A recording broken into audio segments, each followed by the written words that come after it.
Since we are talking about women in politics this week for our 1063 WORD cover story, I thought it appropriate to speak with the lady who is running for the GOP candidacy for governor of the Palmetto State, Catherine Templeton, about what it is like being a woman in the realm of the good old boys. You know, I used to travel with Sandra Day O'Connor a while back, and everybody that ever approached her would say, what is it like to be the first female Supreme Court Justice of the United States? And every single time, she would say, I hope I was just a good justice. And, you know, we all bring a different perspective to the table. Man, woman, black, white, you know, from South Carolina, not from South Carolina. We all have a different perspective, and I think that's the important part. I'm not running to be the, woman candidate.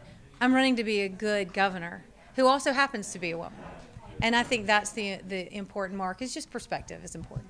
Do you feel, though, because you are a woman, that you are at a disadvantage in some arenas? No, I don't at all. In fact, it's easy for me when we talk about pro-life, for example. It's intuitive to me. I've had children. I've had to make a choice. I'm probably the only candidate who's had to make a choice, and I chose life. And so I can speak about how I value families instead of how politicians talk about family values. I think it's an advantage there. I also think that it's surprising sometimes when you find out that, I carry a .38 Special snub-nosed revolver in my purse and I'm a girl. But I do it because I'm not afraid to fight and I'm not afraid to protect myself, and, I stand up for what is right for us. So, no, I don't think it's an advantage or a disadvantage. I just think it's a reality. Now, as a woman, going up against the coin term "good old boys," does it give you a sense of, extra sense of empowerment?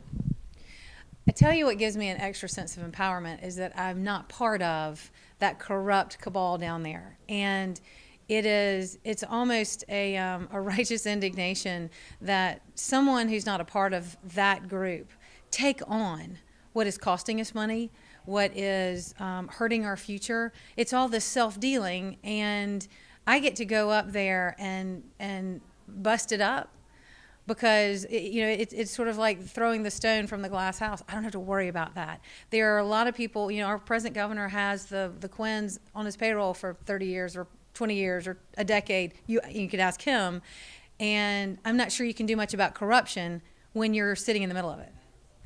Do you feel, as a woman, that there are more opportunities on one side of the aisle or the other? For women? For women in politics. I think that you normally see women on the Democratic side. I don't know why that is.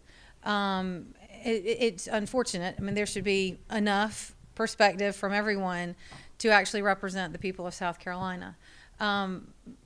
But now that you ask that question, it really is. It's usually a Democratic woman. When Governor Haley got elected, she appointed me, and she said that interviewing me was like talking to herself. And it was quite a compliment because she was a strong woman, a strong Republican woman, a conservative woman.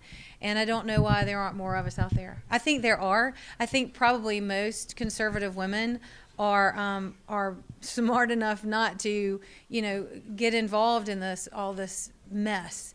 We're very protective. I'm very protective, and I don't know if that's because I'm a woman, but I'm very protective of my family and my children. And to get out there in front of all of this, I mean, I was beaten up this weekend by the national press, for protecting South Carolina. And so my children feel that. My children hear that. And as a mother, it makes you want to close ranks. But I know that for their future, I don't have that luxury. Who are some of the women that are currently in office that you look up to? Governor Haley and I walked in together, and she brought me to the dance. And the difference between us is that neither one of us had ever run a state agency when we walked in the door. And because of her grace, I was able to crush that learning curve. And now I know enough, just enough, to be dangerous to the entrenched bureaucrats up there. Condoleezza Rice was a great one, a silent leader with elegance and dignity.